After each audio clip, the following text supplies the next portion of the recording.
Hey guys, a lot of you guys know me as the girl who talks about my sister locks, but today we're really not going to be doing that because I have other things to talk about. And on top of that, I haven't gotten my locks retightened in like forever. And I guess I could just say like I haven't gotten my locks retightened because I'm getting my second bachelor's in nursing and this is my final semester, and things are just like very crazy for me right now. So I'm just gonna wait until I'm done with my final semester to get my hair retightened. I just don't have much time. I don't have too much time to get anything done, not even my hair. So I just put it up, and I'm going to talk about that in another video. But today, I wanted to talk about passing my ATI comprehensive exam. For those of you guys who don't know what the ATI comprehensive exam is a nursing exam that you have to get certain amount of percentile on in order for you to graduate or take the NCLEX. Some programs require that, while other programs do not. But my program requires you to get a 96 percentile and a 96 percentile in order for you to graduate and in order for you to get your NCLEX. You have 2 tries to take this exam. If you fail it the second time, then you have to do a remediate course and take the exam again in order for you to get any of your documentation sent to the Board of Nursing. So I'm going to start off with the famous book that everyone always talk about, okay? People are always telling, I don't know, when I went on YouTube, this book was talked about a lot. A lot of students were saying that they studied with this book and it helped them pass their ATI. And I truly believe it because this book have a lot of information in there for you to study, but it didn't really help me, okay? I am not good with all of this, okay? This for me is not how I study. So I bought the book and I really wanted to look at it and study with it, but it didn't really help me, because like I said, I don't like all these pages, I'm not really, that's not how I study. And I feel like this book would be good for you if you're very good at memorizing. I am not a memorization type of person, except I have to. For example, like pharmacology, you have to memorize some stuff. You have to memorize the carotene level, the lithium level. You have to memorize your lab values. For stuff like that, I can memorize. But I'm not going to memorize things that are important. I'm not saying labs value are not important, but I want to understand my stuff. So of course, this did not help me with that. So let me tell you guys what helped me pass my ATI comprehensive exam. What helped me was time management. Time management, full stop, okay? And when I say time management, a lot of things fall into time management. First, I started studying 3 weeks ahead. Before my ATI comprehensive, I went on YouTube and I looked up some stuff, and there was this lady that said that you should at least start studying 3 weeks ahead, which made sense because the ATI 3.0, if you're going to be using that to study, it has a lot of questions in there. And it's not realistic to do all of those questions in 1 week. It's a lot, or even in 2 weeks. So I started studying 3 weeks ahead, and I focused on my weakest point.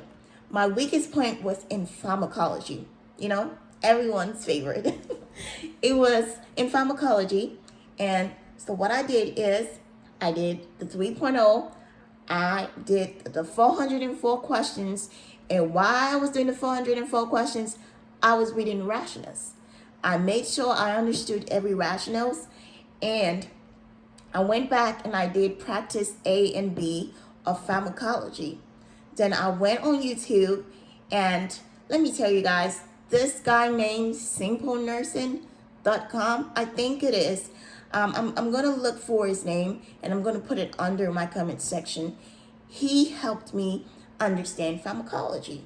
You know, I've never thought that pharmacology was that interesting, but he made it so interesting that I was like, you know what?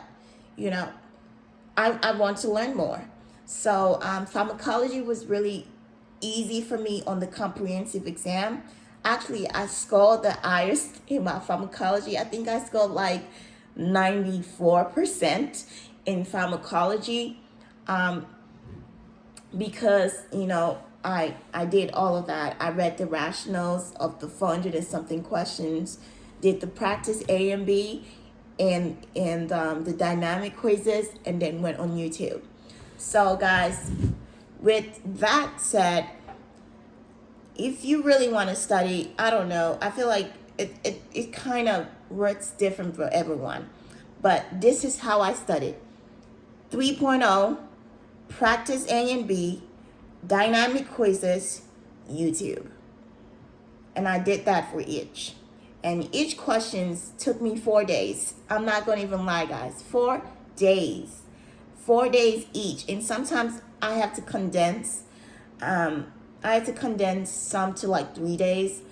But it took me time, especially with reading those rationals. It takes a lot. You know, it takes a lot to read rationals. It takes a lot of your time.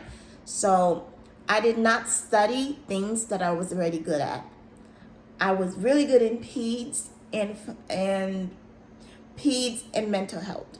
So I didn't really feel the need to go back and study them.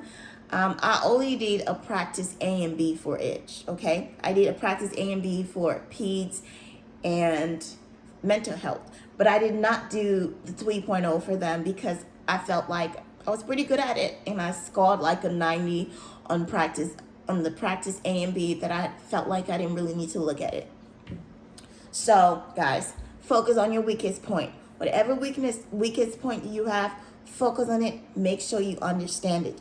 Do the 3.0, do the practice A and B, do the dynamic quizzes, and for the ones that you don't understand, go on YouTube and look up the words, look up people who have talked about it. There are so many resources out there that would help you understand pharmacology or any other subject that you're struggling with. So that really helped me. I think another thing that I also wanted to talk about would be taking care of yourself. With this exam, is so much information that you need to know that sometimes you neglect yourself. It is very important that you stay hydrated, that you sleep. Guys, I couldn't sleep. I could not sleep because every time I try to sleep, I get reminded that there's still something I don't know. And that really bothered me. So what I did is I got melatonin, and it really helped me relax, and got at least 6 hours of sleep. So that was really helpful. Stay hydrated. I went to a urgent care the day of my exam because I was not drinking well. I was dehydrated and I was having a panic attack. And I went to the urgent care because I thought I was having a heart attack, but I wasn't having a heart attack. I wasn't hydrated. I wasn't drinking much fluids, and I was very nervous, and that almost took a toll on me. And if that had happened, I would have not been able to take my exam, and I probably would have failed. Okay, but I did go and take my exam. I took deep breaths and I took that exam. I did have a panic attack while I was taking the exam, but I used my mental health skills to help me calm down. And I passed. I got a 96 percentile, and I was just happy. I was just happy that I was done with it. and I don't need to take the exam, and now I can focus on practicing for my NCLEX. So guys, if you're here and you're watching this video and you're just stressed out and you're just like, oh my God, I don't know I'm gonna do it, you can do it. Study, do the best you can. If I can do it, you can do it. Study, stay hydrated, get enough sleep, and get to the point that you just feel like, I don't want to study anymore. You know, have you ever studied so much that you felt like you don't want to study anymore?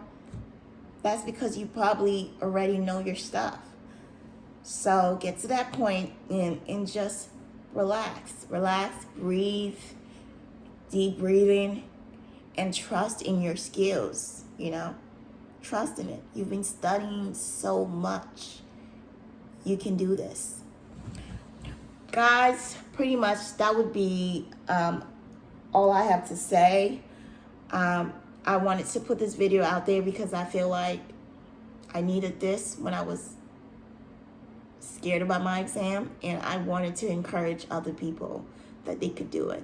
Okay? You can do it. Just study hard. Study ahead of time. Okay? Study ahead of time so you can give your body a break.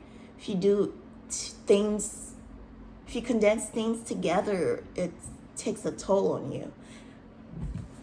But have a good day, guys. Bye-bye.